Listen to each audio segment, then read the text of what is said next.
My ideas with all of you this morning, especially because what I want to welcome you to this morning are questions that I don't have the answers to, but I still really want to discuss. And this for me is a little bit, of course, of a different format than how I would normally present at a conference, but I think that the way we're together here, it makes a lot of sense for me also to approach subjects that I think about a lot. I have, as I learned that Wolfgang would say, I have a hunch, but I'm not entirely sure. And I'm looking forward to also hearing your thoughts on these. So these questions are, the first one that's actually also in the title of my presentation. That's what does it take to transform societies in material and economic terms. The second one is how can integrated research on material and social conditions help identify leverage points towards a more sustainable future. And the third one, since these were rather small questions, I added a third one. What role does, should, could, and can research play in opening up the space for more pluralistic and radical visions for sustainability? All right, and we'll do all of that in the next 20 minutes. And then even before we get started, I feel like there's still a little bit of a need to clarify a term, because I say transforming societies in material and economic terms, and I say integrated research on material and social conditions, and so what is this material, right? And from my perspective, if I say material, that means I'm referring to a socio-metabolic perspective, and luckily you already heard from Joan on Monday about social metabolism. I actually already heard that a lot of you anyway work with the concept in your research, so that's very helpful. And then Julia, who I already saw somewhere, is going to be giving an introduction tomorrow, and probably, as I know her, a much better one than I can give. So what I'm going to do is just give a very brief idea of how I'm going to use it in the context of this presentation, the term social metabolism. And that for me is based on an understanding that society, in an analogy to a living organism, which also has a metabolism, that it requires material and energy inputs, transforms and partially integrates these inputs, and needs to discharge wastes and emissions. And I think so I mainly work on social metabolism at the national level, so looking at national economies, looking at the metabolism, as it were, of countries.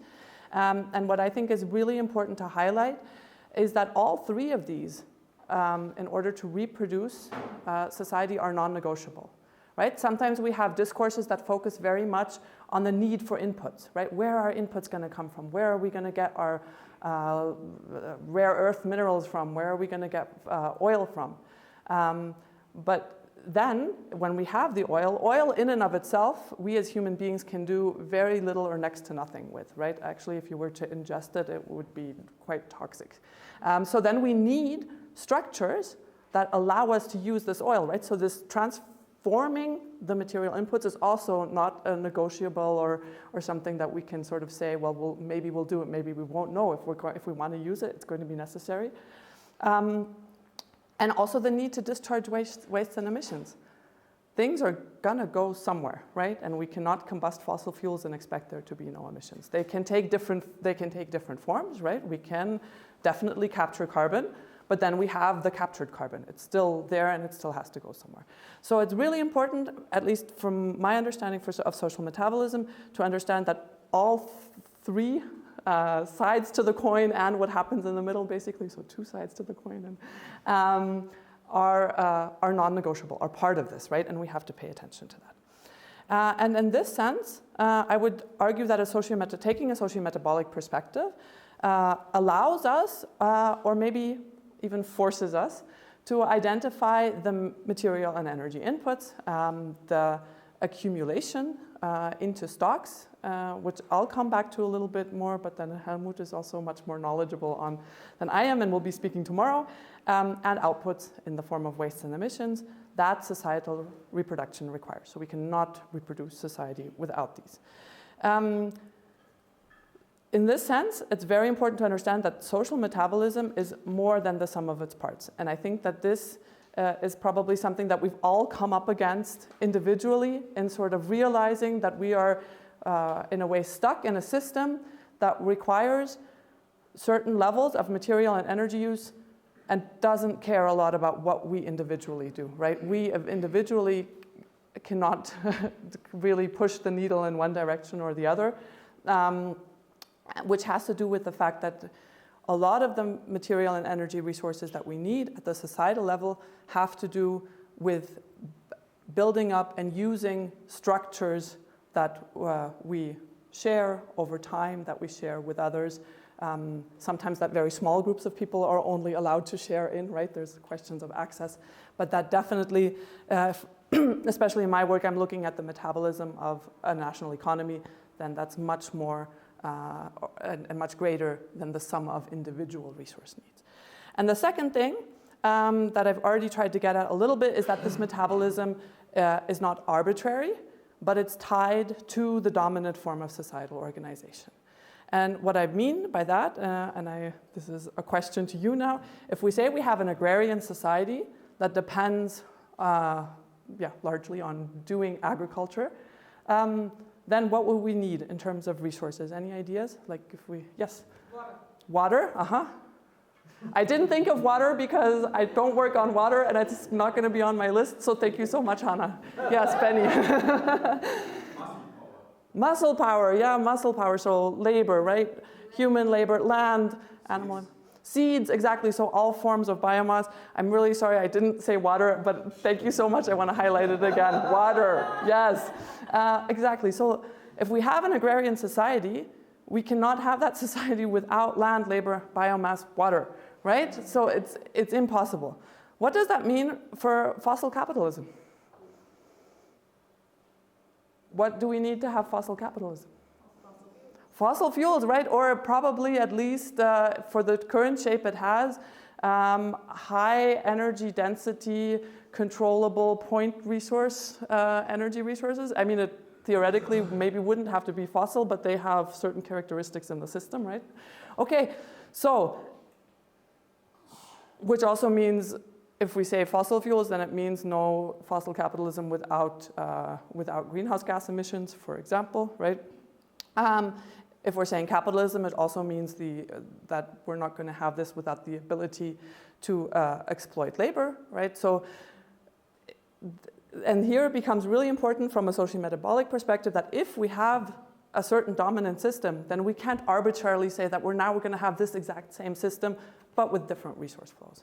Right? For agriculture, I think it's very intuitively clear to everyone, but then why should it be different for fossil capitalism, right? Why should we suddenly be able to have that exact same system based on completely different resource inputs? So this, I think, just to get us thinking, means that from a socio-metabolic perspective, we have very good reason to be, and even at this very simple, very abstract general level, we have good reason to be very, very critical of the promise of green capitalism, right? Are we going to be able to sustain the same dominant form of societal organization with at least the promise of a different resource base? I think not. And I intentionally put capitalism into the title of my presentation, and while we're on it here, I want to stay there a little bit. And I think that it's really important to, we talked the day before, about storytelling, and I think it's really important to make sure that we explicitly mention capitalism as part of the story that we have to tell, right? And so that tying into yesterday, I think sometimes we need storytelling to gain an understanding, and then sometimes we need science, right? And as we had the discussion, I thought of a quote by an author that resonates. The author is Cassandra Clare, that resonates with me, and what she said, and she writes, I think, I haven't actually read anything by her, she writes like fantasy novels, and what she said is, fiction is truth, even if it is not fact, right? And I think that is important to recognize if we think about like the story and the relevance of storytelling. So what's the story, right? I would argue that part of the story that we're told is this, that we need capitalism so that we can hopefully one day get like this gift basket, right? so that we can become wealthier, that we can live more comfortably, that we can, there's of course the story that we're only as healthy as we are because capitalism enabled all of these innovations in technology and in healthcare, that we can aspire to the good life, whatever that may be, that maybe some of us can aspire to luxuries. So capitalism's gift to you, or the promise of the gift. Then you'll see that there's a little asterisk there, and of course part of the story is also, and if you can't read that in the back, that's totally intentionally, that this is a symbolic photo, right? And the actual contents of the gift basket may vary. And of course they vary, right? And of course this, and I'll get into that a little bit later, is also only the ideal gift basket even from a very specific perspective, right? If you kind of remember it a little bit. At the same time, and again, now from the socio-metabolic perspective, this supposed gift basket, the contents of which may vary, has a dirty underbelly. And socio-metabolically, we could say that even the promise or the idea of this gift basket is not possible or wasn't possible without extractive expansion, right? And what that looks like at the global level from 1970 to 2017 is this, that regardless of what we know about the impacts of ever-expanding extraction, the environmental impacts, also the social impacts, we have continued on this trajectory, right? And there have been shifts at the subglobal level, yes, and I'll get into those just a tiny bit later on. But globally, this is our trajectory, and of course it's tied to extractive expansion, of which we also saw kind of very powerful images yet last night in the film that we saw. So that's of course the one thing that in the story of the gift basket we're promised that we're socio-metabolically going to be critical of. And then of course the other thing is what's actually in the gift basket, right? Then we have to say that if on the one hand extractive expansion is in the gift basket, then that's also what at least people at these sites, and again we saw that yesterday, but Canada is not the only site of mining in the world. For the people at the sites of extraction, this is what's in their supposed gift basket, right? This is what they're going to have to take to be part of the capitalist system. But then, and I think this is critical, that also in the global north, part of this gift basket and part of the wonders we get for technological innovation is that, yes, hundreds of thousands of people get to be stuck in traffic jams every day. We have road accidents, we have fatalities. We get to be exposed to incredible levels of pollution, right? Even actually in the supposedly very clean cities of the global north, there are forms of pollution, noise pollution at the least, but also significant air pollution in some cases. And then we get to compete with one another in order to be allowed to pay for products that we don't really know whether we wanted in the first place, right?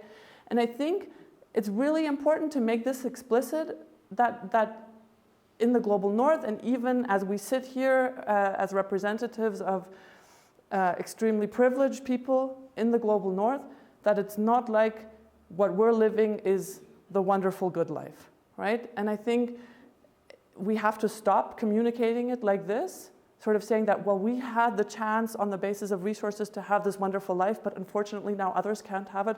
No, I mean, maybe it's good for them that they don't have to have it, right? But maybe it's about what can we then do on the basis of much lower resource use that can be conducive to an actual good life, and rather than pretending that we have the good life. And what I've been starting to get into now is, of course, also the question of below the level of this global growth in material extraction and also global growth in material consumption, that there are extreme differences at the global level, right, between countries. And then, of course, there are differences within countries, but my research is more concerned with these international differences. And this is an analysis that I like very much. We only did it for up to the year 2010, and I actually didn't do the original analysis, so this is the only, but my colleague Juan Antonio did, and so this is the only depiction I have of it. I'm still showing it because I think it communicates a really important message, and one that I feel is not widely known even within the social metabolism research community. So I showed you before this rise at the global level in resource extraction and hence also in resource consumption, right? And what we looked at here allowed us to show that this global rise is the result of an increasing polarization, and I'll get into that in just a moment, as a specific form of inequality, polarization in per capita resource consumption. And I think I'll sort of start from the findings and then I'll very briefly explain the graph. So this polarization means that it's increasingly likely over time that national consumption corresponds to either half the global average, so in 2010 that would have been 5 tons per capita, so, or that national consumption corresponds to double the global average, and in 2010 that would have been 20 tons per capita. And this is what we're seeing. I hope that even in the back, at least you can, so we're moving from 1960 to 2010 here. 1960 is in the blue, and you can see that in the blue line we have kind of one peak and then the curve peters out. And then we're moving 1970 in the red. And then for 2000, I think is the first time we can sort of very clearly see that we have one peak and then a second peak in the yellow, right? And then for 2010, we're seeing these 2 peaks, right? And just one second. And what this means is that the global average and also the rise on the, so resource extraction has been growing more quickly than global population, which means that on the global average, we have higher per capita resource consumption. But at the same time, we have this polarization. So it means that there are more and more countries, so this is at the national level, more and more countries that are either consuming somewhere around twice the global average or countries that are consuming half, right? And so the growth trajectory that we see is not a trajectory of everyone sort of converging towards 10 tons per capita. It's a trajectory of some having a lot and some having very little at the national level. Yes? I just missed what was on the y-axis. Yeah, so this is a measure of kind of the population that is likely to be at these points. Yeah. So, and I think this is, and actually by some measures, depending on what we use as inequality, as an index of inequality, there are some that would not be able to pick this up because, of course, within these groups, we have quite high equality. There are a lot of countries that have 5 tons per capita, a lot that have 20. Okay, then between the groups, there's inequality. But depending on what calculation we use, it might not pick this up. And it's really important to see that this is what's sort of under the hood.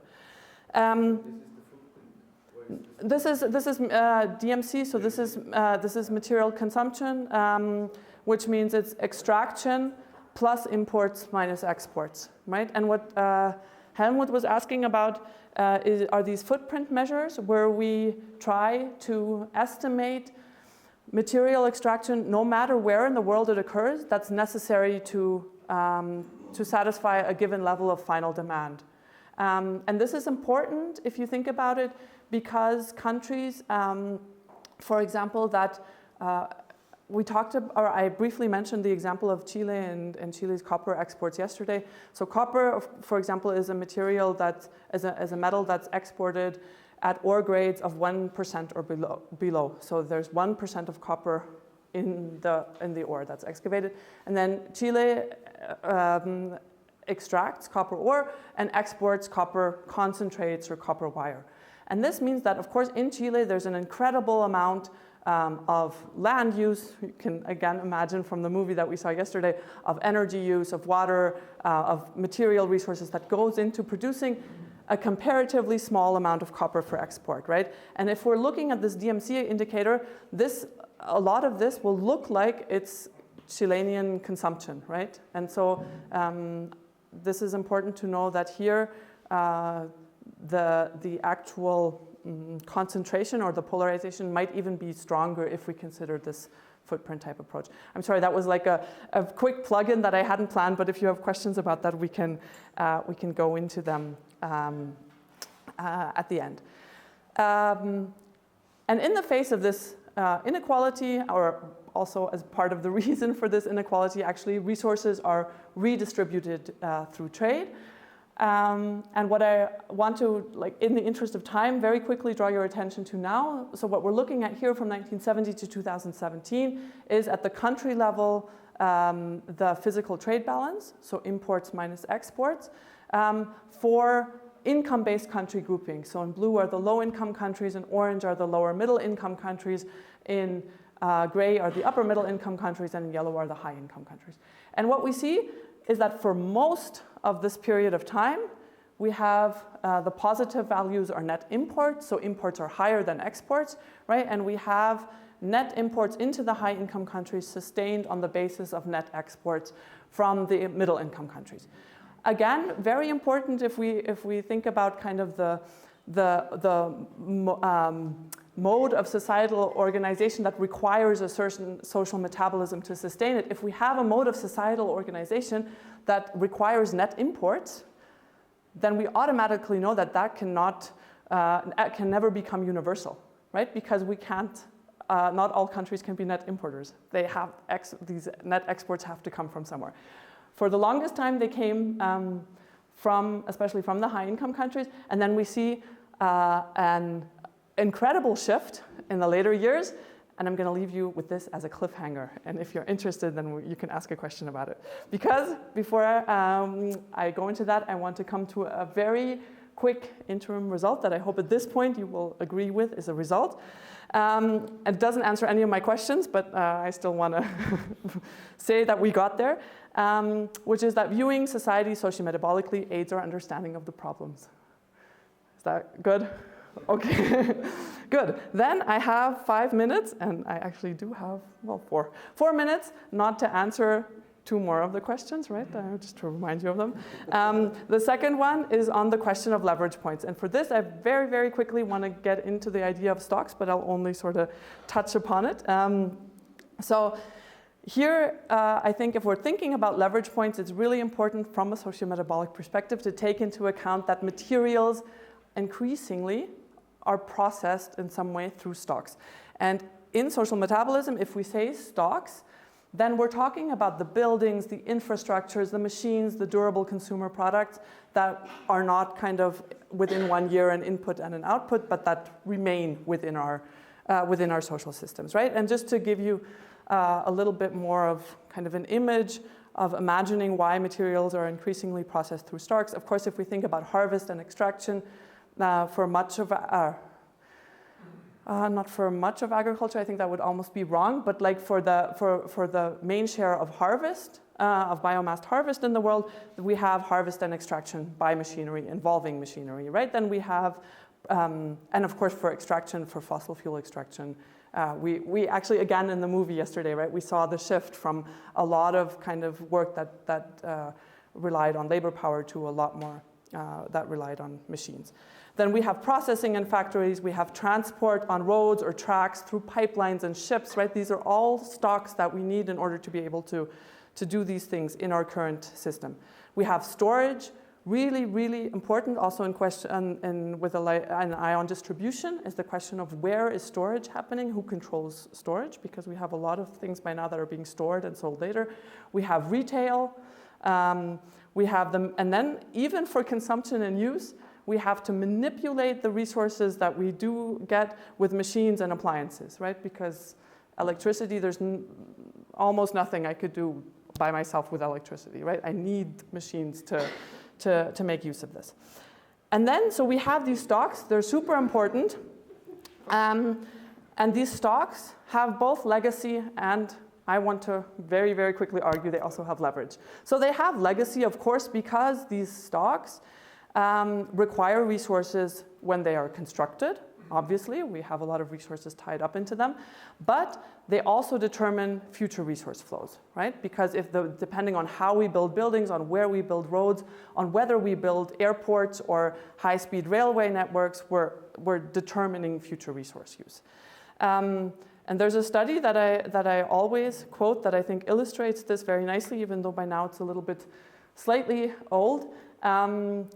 Tong et al. Estimated in 2019 that more than 650 billion tons of CO2 would be emitted if those fossil-fueled stocks, so the ones directly requiring fossil fuels, in existence in 2018, we've since built many more, would be used to the end of their lifetime, right? If we just kept using the cars we have, the power plants that are in place, and not just forever, but until the end of their lifetime, 650 billion tons of CO2.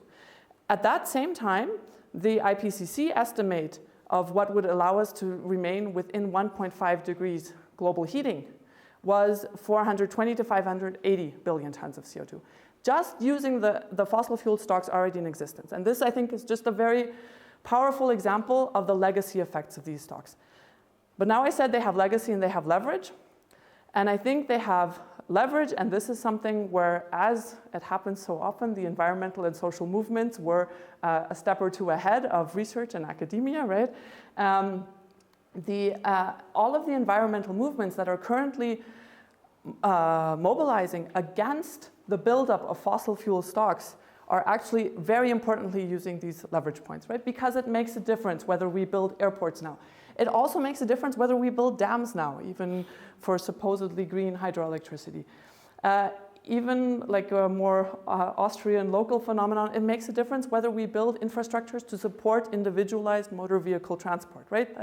And we have the movements against. We also have movements claiming space for actually green, and I'm not putting green in quotation marks here, green commons, especially in urban settings, right? And I think this is actually a really important use of existing leverage points. And then the thing I want to close on is the third question I raised, and this, let's say I have a hunch, or these are questions that I'm also grappling with, and actually from the conversations I've had with you over the past couple of days, I feel like you're already much more fluent in asking the questions that I want to propose, which I think is great. So of course, I do think that research has a role to provide at least potentially transformative knowledge, right? Not knowledge that will cement the system as it currently is. I do think that as researchers, we also have the responsibility to ask questions. And again, I feel like a lot of you, I know that you're already asking these questions. And if you want to, you can imagine that I'm standing in front of a mirror and I ask these questions of myself as well. So I'm using you, the second person pronoun. Whose knowledge do you recognize as valid? Who do you listen to? Which voices do you amplify? And in this question of which voices do you amplify, I think it's also really important to consider. This is something that at this autumn school, I've heard multiple times every day, that we mention a publication or we mention someone and we say, this person was first. This person is the father of this. I don't think I've heard them. Well, sometimes people talk about Marina as the mother of something, but otherwise I don't feel like I've heard the mother of very often. But then also to ask the question, why does it matter? Why does it matter who was first? And do we actually really know, right? And this is something I'm happy to discuss further because I have some thoughts there. And all in all, for me, what the summary from this is that I feel we have a responsibility to stop replicating the colonial, capitalist, competitive bullshit that actually got us into this mess in the first place. We should not be replicating that exact same thing within academia. Thank you.